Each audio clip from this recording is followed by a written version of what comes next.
La francophonie est en mouvement, la francophonie est en changement. Depuis 30 ans que je suis ici et je vois dans la salle plusieurs têtes d'affiche très connues qui ont travaillé à TFO par exemple, qui ont travaillé dans des organismes communautaires, qui ont travaillé au ministère, plusieurs ministères ici à Toronto ou encore en Ontario, Conseil des arts de l'Ontario.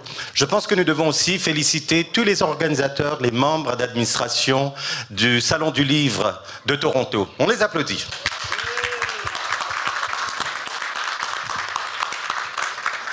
Alors, aujourd'hui, nous allons, il y a eu déjà la présentation, mais nous allons quand même essayer de décortiquer un peu ce train, ce voyage, où s'est passé beaucoup de choses, n'est-ce pas? On me dit qu'il y a des choses qu'on ne peut pas compter en public. Ah oui, c'est ce que j'ai appris. Est-ce vrai? C'est pour vendre plus de livres, ça. Alors, il ne faut pas oublier que nous devons ici remercier Oulipo. Loulipo.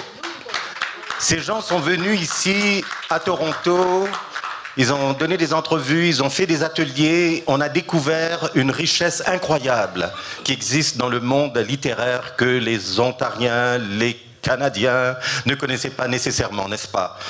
Il y a le Français pour l'avenir, il y a Via Rail, je ne sais pas comment vous avez fait pour dénicher ça, mais en tout cas c'était superbe. Il y avait un train. Oui, l'Office des affaires francophones de l'Ontario, il y a aussi le 400e, parce que tout ça cadrait justement dans les célébrations du 400e, même s'il y a des anglophones qui n'ont pas entendu parler du tout du 400e, c'est ce que j'ai appris. Ça va arriver juste. Ouais. Et puis nous, quand on s'est rencontrés, Anne, on a tout de suite embarqué dans l'idée parce que depuis octobre 2014, nous avons fait un démo, un promo, n'est-ce pas? Et puis des jingles, comme on dit en bon français. Et ça a eu un succès incroyable parce que les gens pensaient que c'était d'une maison de production internationale. Mais c'était pas vrai. Et puis il y avait le gouvernement du Québec, du Nouveau-Brunswick, le Conseil des arts de l'Ontario, et puis le Centre de la francophonie des Amériques, d'ailleurs à qui nous disons bien le merci d'être là. Bienvenue chez vous, bienvenue chez nous. Hola, bonjour. Comment on dit ça, bonjour en haïtien? Parce qu'il y a des haïtiens aussi à l'Haïti. Haïti fait partie des Amériques, n'est-ce pas? Bonjour tout le monde là. Oui. Haïti fait partie des 24 heures du roman. Oui. Ça fait loin. Oui. Donc nous sommes en direct. J'espère que vous, les jeunes qui nous écoutez sur Internet, vous êtes nombreux, que vous allez réagir. Est-ce que les gens peuvent tweeter? Oui. Bien sûr. Tweeter. Oui, tweeter. Plus on est Twitter, plus on tweet. Oui. Alors, je ne sais pas si je dois vraiment présenter, parce que vous avez quand même des bios lourds comme ça, vous avez fait des choses extraordinaires, vous venez de partout. Je vais vous laisser quand même en deux mots seulement, dire deux mots de votre biographie, mais aussi un événement que vous avez aimé, ou un incident, ou encore un souvenir dans ce voyage des 24 heures du roman. On va commencer par... Le bout. Par le bout. Alors, vous pouvez répéter la question, s'il vous plaît? J'ai pas de mémoire. Oui, moi non plus, c'est ça. Moi, je m'appelle Daniel Soha, j'habite à Toronto. Je suis à Toronto depuis une quarantaine d'années. J'en suis parti 2 fois. J'y suis revenu 3 fois. Voilà, donc je suis parti pour aller en France, je suis parti pour aller en Asie pendant 6 ans, à New York, à Boston. Vous étiez à l'Alliance française. J'étais à l'Alliance française. Exactement. Vous êtes traducteur. Comment est-ce que vous avez deviné? Je vous ai interviewé plusieurs fois. Ah bon, d'accord. Oui, bien sûr. Ouais. Oui, donc voilà. Et maintenant j'écris depuis, je sais pas, peut-être une douzaine d'années. J'écris quantité de choses. J'ai écrit 4 romans. J'ai écrit un livre de nouvelles, etc. Et puis voilà. Donc j'écris et je traduis. Oui. Et puis souvenirs dans le train, ça s'est bien passé?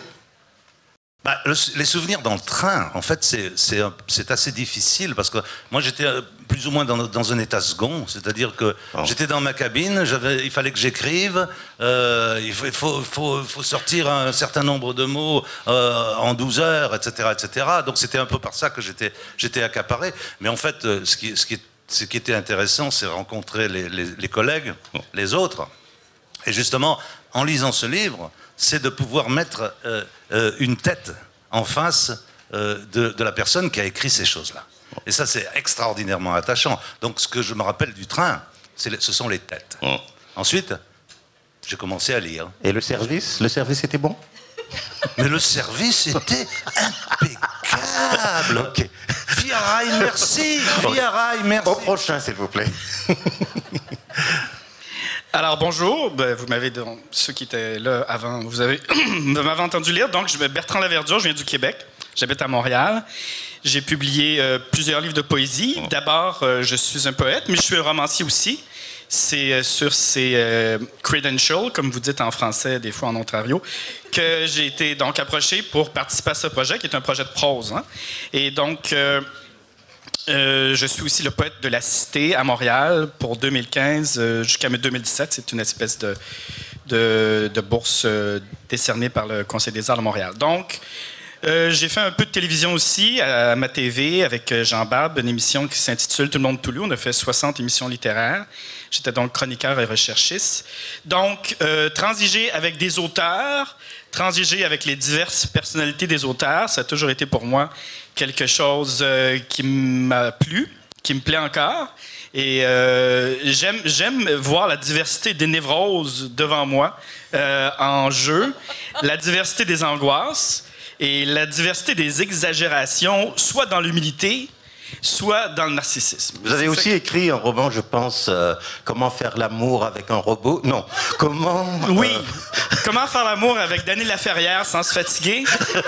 Non, comment enseigner la mort à un robot. Oui. Comment enseigner la mort à un robot? Oui, justement, dans la maison d'édition haïtienne,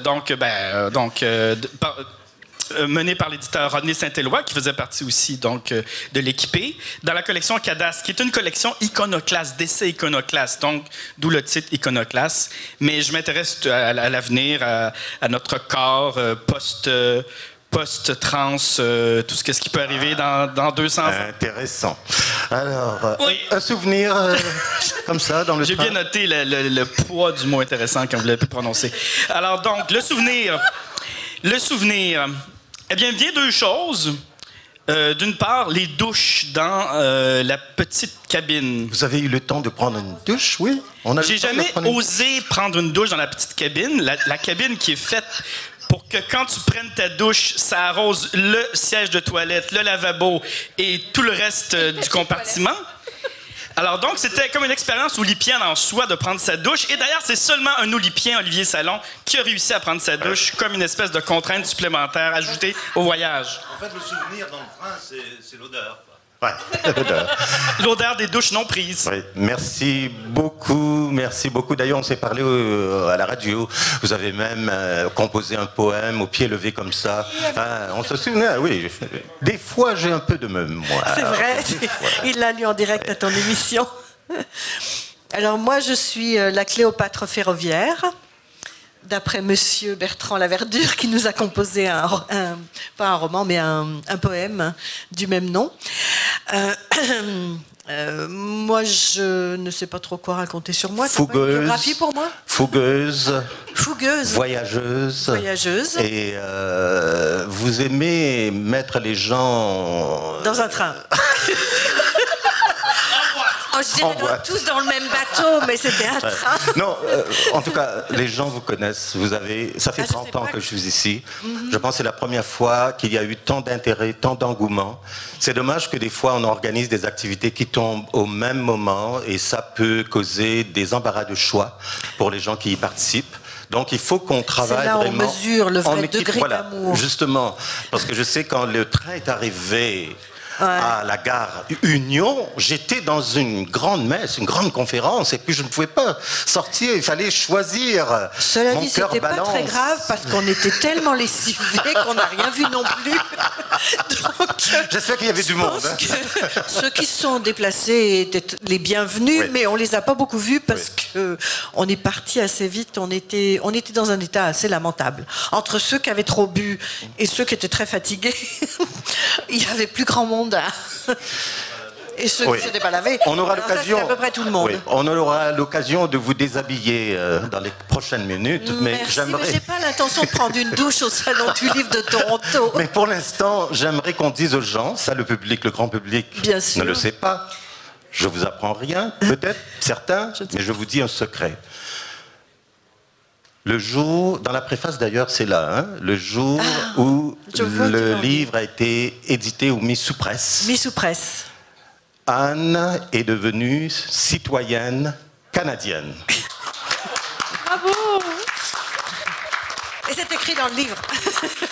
J'invente rien. Non, non, mais ça s'invente pas des choses pareilles. Quand je suis arrivée après une semaine pénible avec tous ces auteurs, j'ai trouvé dans ma boîte aux lettres deux lettres, puisque j'ai un fils qui avait la citoyenneté en même temps que moi, 2 lettres de Immigration Canada, ou je sais pas qui d'ailleurs, qui m'annonçaient que j'étais convoquée pour le 2 novembre pour devenir canadienne. Donc le changement de gouvernement, ça a facilité ça a votre précipité citoyenneté. les choses. Ah oui. Hein.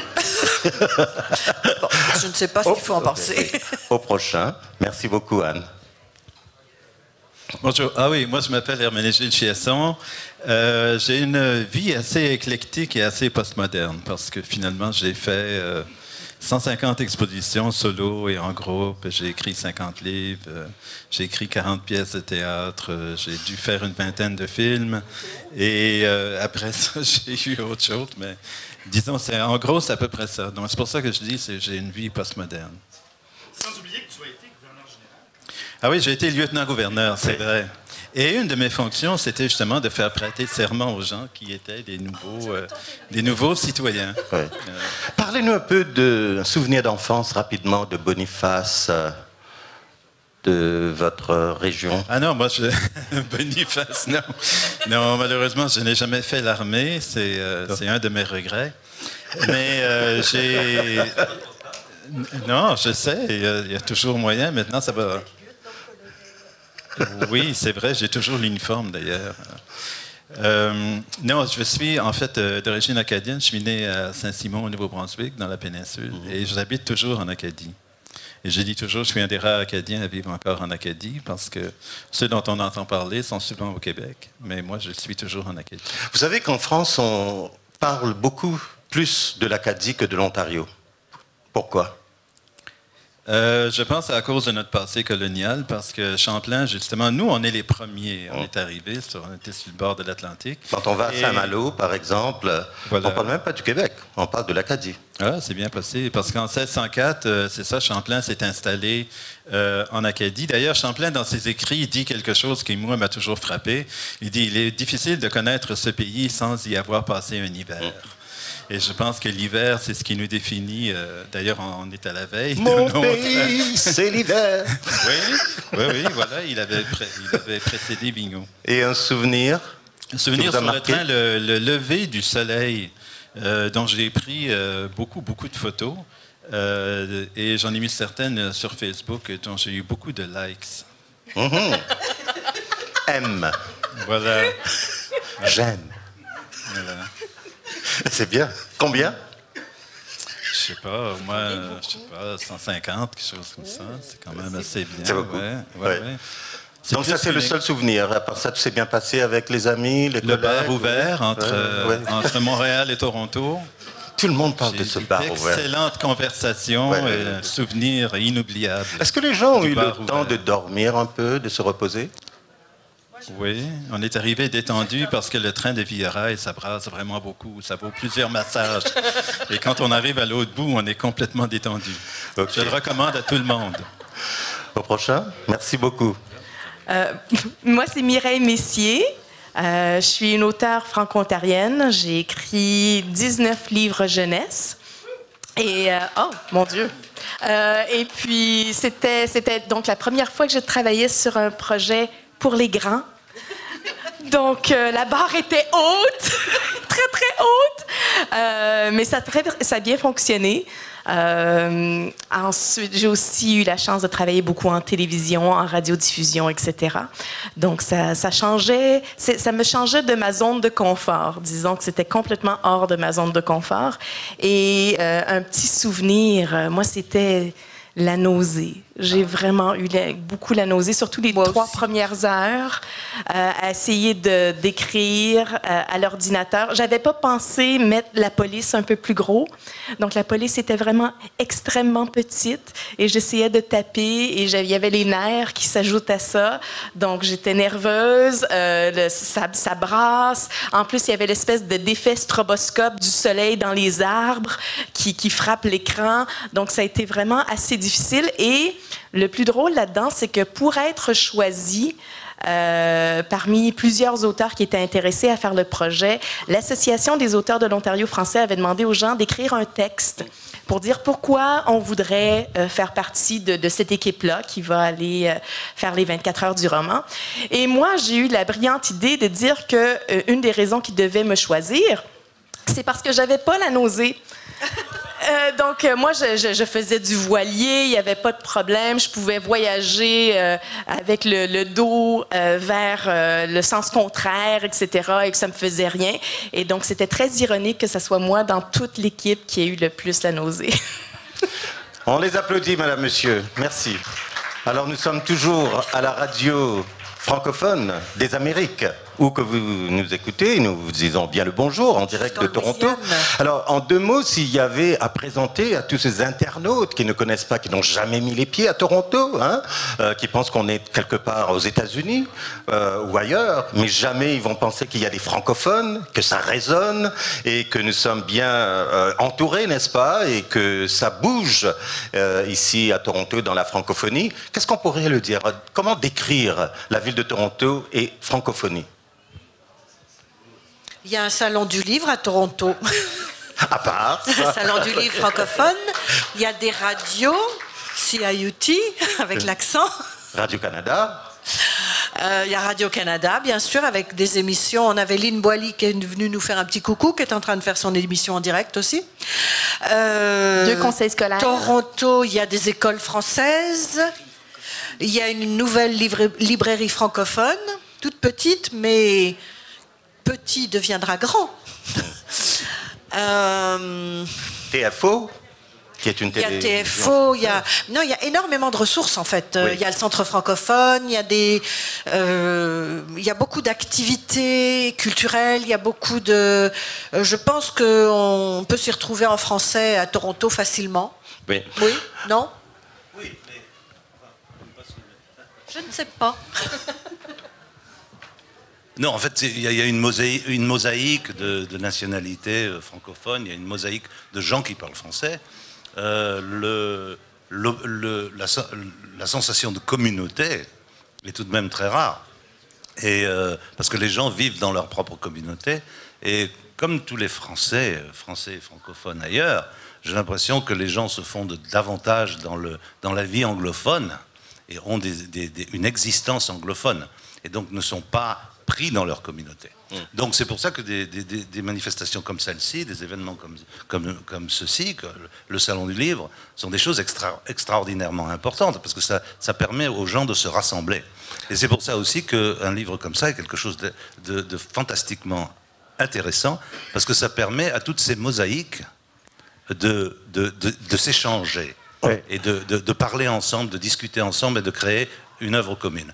Et pourquoi je pose c'était quelque chose de très important. Je pose cette question? Parce que quand on crée un projet en 21e siècle, il faut bien se dire que c'est pas facile d'intéresser la communauté francophone, surtout dans le domaine du livre, de la lecture, de l'édition. Oui, c'est le gros pari, parce que le livre, on nous regarde quelquefois avec un drôle d'air.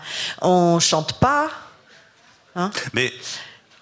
Pardon, excuse-moi, mais je réagis contre... Enfin, oui, mais bon, moi je suis basée dans l'écriture. Je pense que l'écriture peut se répandre.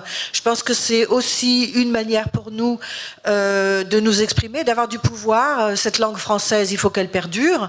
Moi, je me dis qu'on est nombreux francophones et ce livre-là rassemble les francophonies. Voilà. Rassemble les francophones. Le vœu pieux de cette entreprise, c'est aussi qu'on se mette tous ensemble et qu'on fasse plus grand. Donc là, on a vu, ça a été un grand coup. C'était l'idée de se mettre en vitrine aussi et de dire à tous, on peut faire des choses. La francophonie, c'est partout, effectivement, hors Québec, mais la francophonie du Québec, elle est intéressante aussi, elle nous aide aussi, elle fait partie de notre vitalité. Finalement, on perd tous cette langue. Bon, dans le livre, on a donc des Français de toutes origines, ce qui est extrêmement intéressant parce qu'on voit comment la langue a évolué. Ce qui est extrêmement vraiment intéressant, c'est qu'il y a de la place pour tous et que tous ensemble, on peut peut-être crier haut et fort, il y a de la place pour tout le monde et rassemblons-nous plus souvent pour faire des choses plus vastes. Je peux ajouter un petit quelque chose. Vous avez mentionné le mot, l'expression communauté francophone. Moi, je ne suis pas sûr qu'il existe, que la langue suffit pour créer une communauté. Ce que je pense, et je vais vous faire hurler, mais ce que je pense, c'est qu'il y a diverses communautés qui partagent une langue. Oui, c'est vrai. Donc je ne suis pas d'accord tellement avec l'appellation communauté francophone. Une communauté, c'est autre chose. Il y a beaucoup plus d'autres facettes dans une communauté. Et c'est pour ça que toutes les communautés à Toronto, qui est un univers anglophone, sont un peu atomisées à droite à gauche. Des événements comme celui-ci constituent une raison pour toutes ces communautés de se réunir et d'échanger des impressions sur ce qu'ils sont, sur ce qu'ils voudraient être. Moi, ce que j'aime bien aussi souligner, c'est que c'est effectivement communauté. Moi aussi, ça me gêne un peu, mais ça, c'est peut-être parce qu'on est français à l'origine. Mais on n'a pas mais trop tout le monde est français à l'origine. Non, mais on n'a pas trop l'habitude de ce terme. Et en revanche, par contre, vous voyez, c'est français. Hein. Réunir les cultures francophones, oui. parce que moi, je pense que chaque région a développé une certaine culture et que toutes ces cultures ont des richesses complémentaires. Et moi, j'avoue que j'apprends tous les jours de tous. Et on a chacun des habitudes en langue et en culture, et les autres nous apportent de l'eau au moulin. Et on est grands tous ensemble. Pourquoi j'aimerais laisser la parole aussi aux autres. Pourquoi je pose cette question? Parce que quand on fait la chronologie, les thèmes d'un livre, c'est tout un projet. Hein. C'est-à-dire, il faut dans la tête quelque part qu'on pense qu'il y a une stratégie de marketing. C'est-à-dire que les gens vont s'y intéresser, vont se déplacer, vont acheter le livre, vont vraiment être emballés par le livre. Mais pas du tout. Non, mais si vous restez dans votre bulle et vous composer un projet sans que ça intéresse. Parce que là, quand même, on parle de l'histoire. C'est 400 ans d'histoire. Comment connecter ce personnage de Champlain, qui est méconnu, il faut bien admettre, chez beaucoup de franco-ontariens, comment, à travers votre œuvre, on peut avoir des thèmes, des idées neuves, nouvelles, dynamiques, pour intéresser le lectorat franco-ontarien. Toujours avec l'idée, je pense, de la réunion, parce que c'était une réunion. Moi, je pense que la géographie influence les cultures. Quand on s'est posé quelque part et qu'on reste dans ce quelque part, la géographie qui nous entoure devient qui on est. Ou alors, on s'adapte à cette géographie et elle fait qui nous sommes. Et je pensais justement l'idée de réunir des Français, des Acadiens, des Autochtones, donc qui réunissent tout le territoire, des Québécois et des Franco-Ontariens. C'était l'idée que chaque géographie a créé une culture différente et chacune de ces cultures qui se rencontraient partageait une langue qui quand même se ressemble beaucoup, a beaucoup de traces communes, et des différences culturelles qui ont éclairé le paysage de tout le monde. Et c'était cette reconnaissance de tout un chacun, de tout le monde ensemble dans ce livre. Et c'est ça qu'on a voulu proposer aux lecteurs, un voyage à l'intérieur des cultures francophones, à l'intérieur de l'expérience de Champlain. Donc on fait aussi une plongée dans le XVIIe siècle. Là-dedans, on est dans un voyage ou dans un film... en technicolor, je ne sais pas comment expliquer, mais... Et de façon encore plus concrète, je crois qu'on a créé une communauté d'écrivains de rien à partir de ces thèmes-là qui nous ont été attribués dans la vie de Champlain, parce qu'on a voulu d'abord faire un livre, un roman complet, qui donc fait des liens entre les personnages et les thématiques. Et donc, on a travaillé aussi à ce que tous les textes s'arriment bien les uns les autres, que des personnages reviennent, que le livre soit un livre complet, uni, ne soit pas un cadavre exquis. Parce que moi, c'est la peur que j'avais au départ. Je me suis dit, bon, 24 écrivains, un projet de roman, tout le monde va aller dans sa zone de confort, puis on va oublier l'ensemble. Eh bien non. Et c'est pour ça que ce livre-là, je trouve, c'est une réussite. Et ça m'a surpris. Je dis pas que j'avais merde, j'ai perdu mon mot. Qu'est-ce qu'il a dit là? Mes attentes n'étaient pas si élevées que ça, non, en fait. Mes attentes étaient élevées. Mais...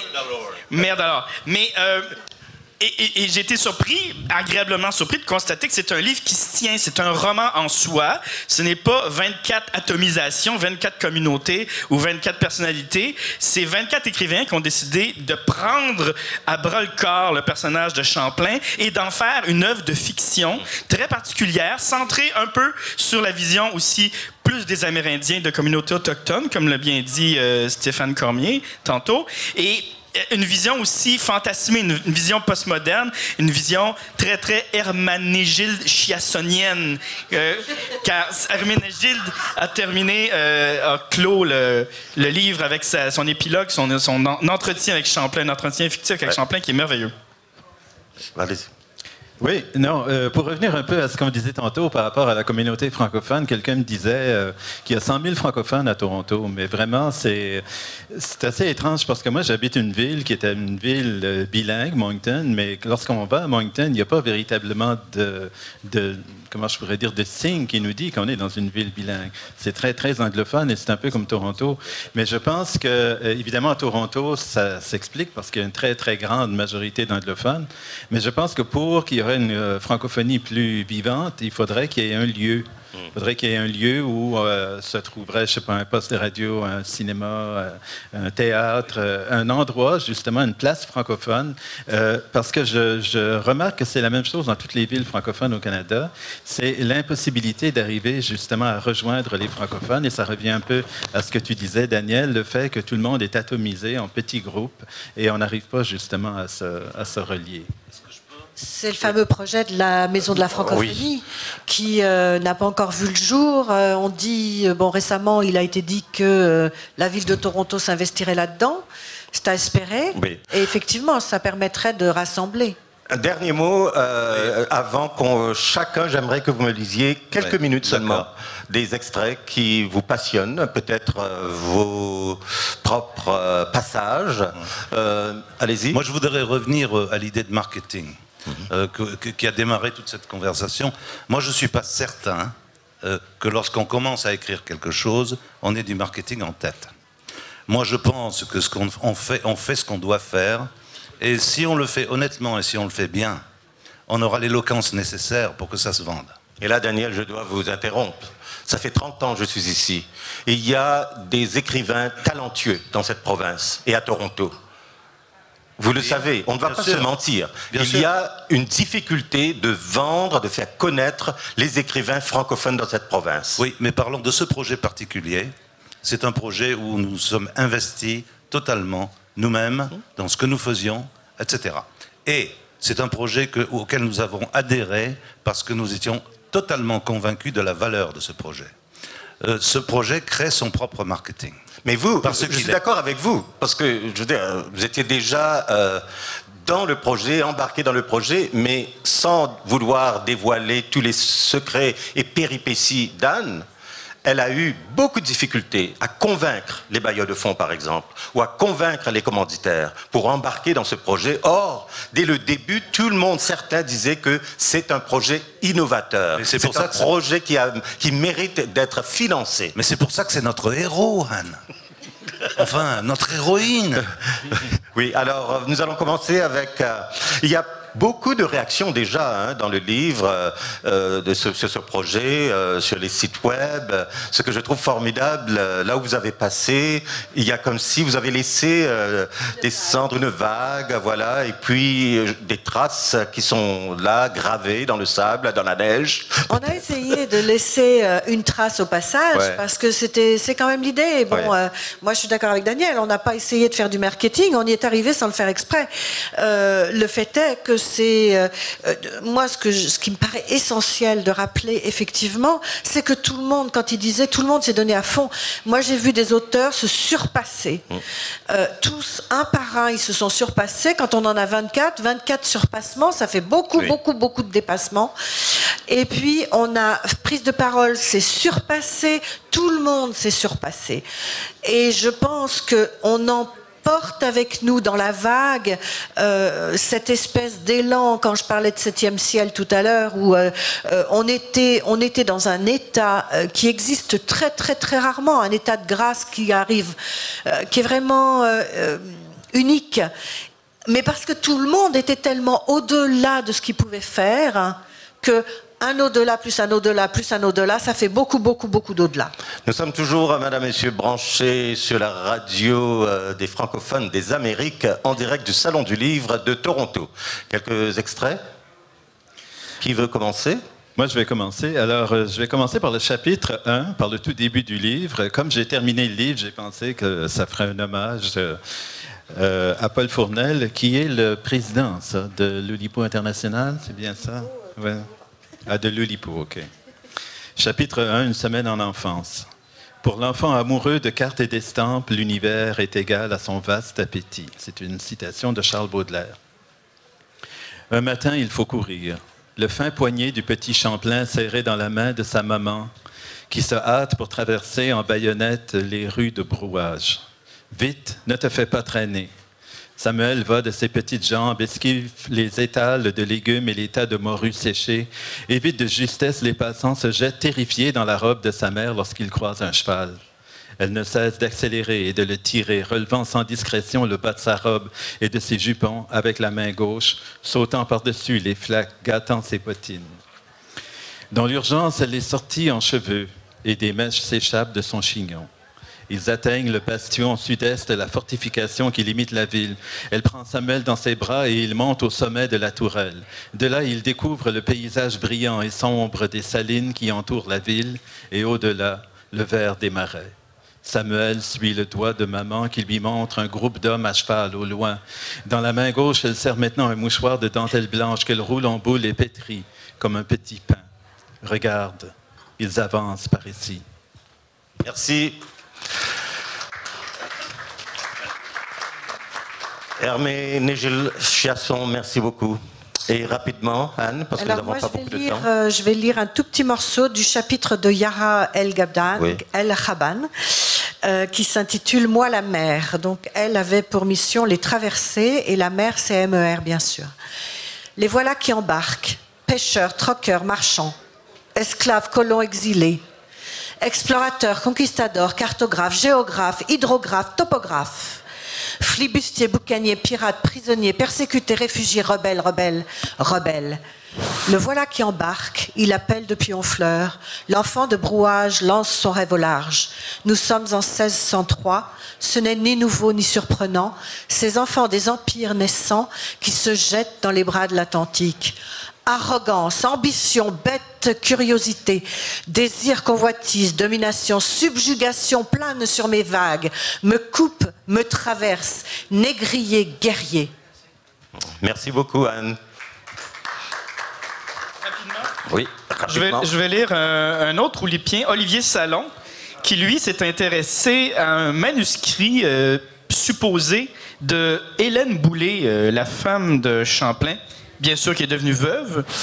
Alors, le titre de sa section s'intitule « Journal d'une femme de l'ombre, Hélène Boulay ». Note liminaire. En 2005, les travaux d'agrandissement de la bibliothèque de Meaux ont permis d'exhumer, sur le site de l'ancien monastère Saint-Augustin, sur lequel s'appuyait la toute nouvelle médiathèque, les chroniques de l'ordre de Saint-Augustin, qui furent déposées aux archives nouvelles. La conservatrice de la dite médiathèque, Valérie Rouxel, se mit à les étudier et découvrit, à l'écart des chroniques, un volumineux grimoire qui ne retint pas immédiatement son attention.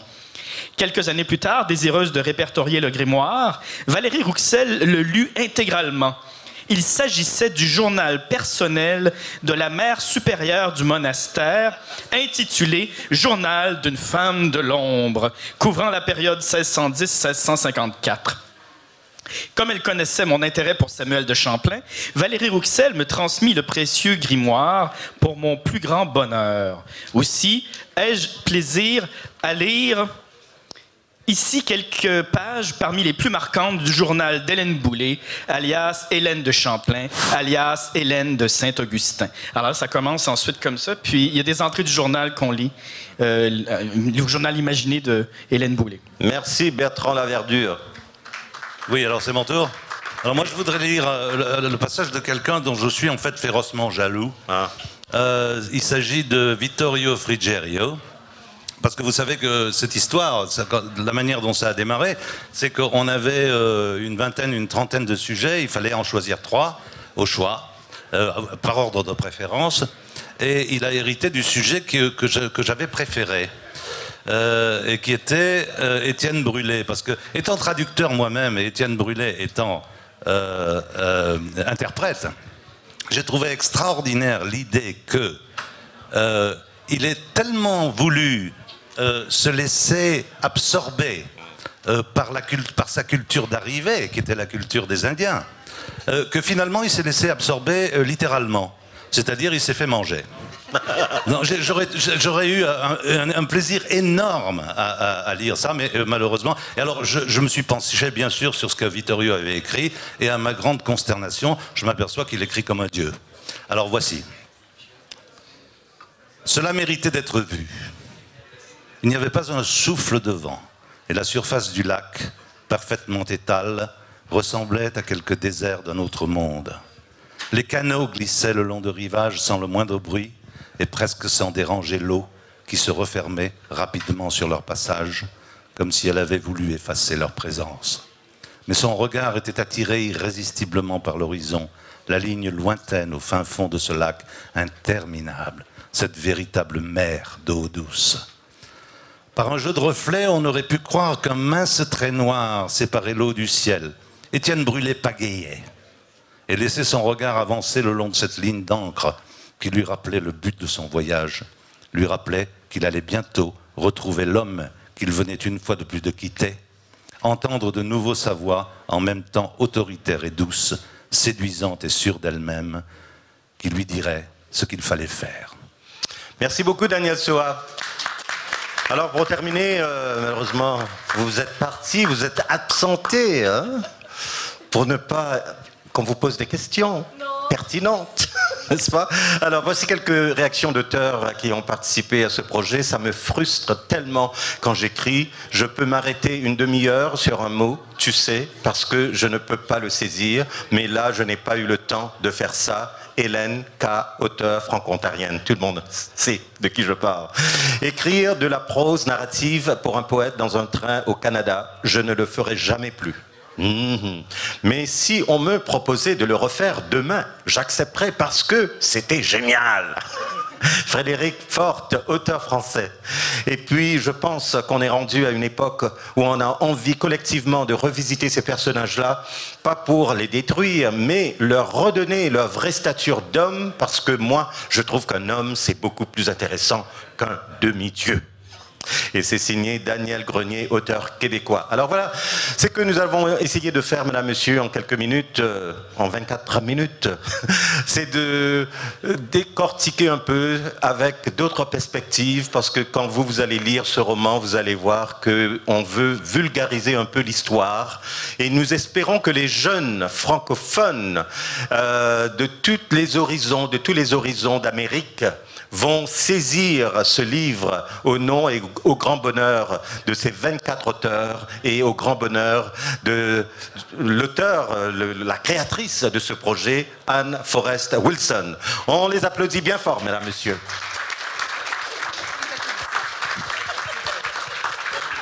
Nous n'avons pas le temps maintenant pour avoir des questions, je ne pense pas, n'est-ce pas? Oui? Non, c'est fini. Alors, on rend l'antenne à la radio des francophones des Amériques. Oui.